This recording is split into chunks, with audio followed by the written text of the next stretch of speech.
What's up mga kakaskas? Welcome to my mini vlog. Matapos nga namin kumain, may napadaan kami dito sa may Carrefour. Napansin kasi namin itong Ecoco na kung saan isa itong machine ng mga recycle. Nainggan nyo nga kami na tingnan kasi napansin namin yung logo ng ASE. Mga hindi nga po pala nakakaalam, ASE is one of the largest company here in Taiwan. Kaya sa mga naghahanap ng ma-applyan dyan, try nyo din mag-apply dito sa ASE. Kagandahan kasi sa company na to, free na ang placement fee, refundable pa lahat ng gastos. Wala lang, naisingit ko lang.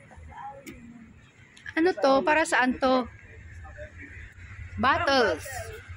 Ito is bottles din. Yan is... Saan yung battery? Ayun. How much, Michelle, you can get Meron, $10. per battery? 2 batteries. How about this one?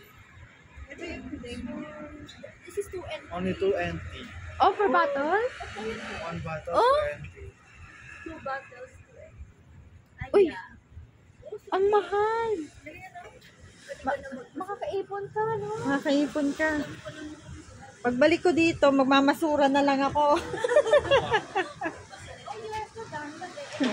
But I think it's not empty, it's full.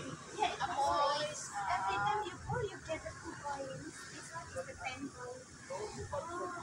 So, ayun na nga, balik tayo sa usapan. Pwede pala kayo maglagay dyan ng mga plastic bottle, plastic cups, at pati na rin battery. At dahil nga hindi naman namin na-try, mga gustong pumunta at mag-try, tingnan nyo na lang ang demo sa screen. Isang nagdagkalaman. Thank you for watching. Bye-bye!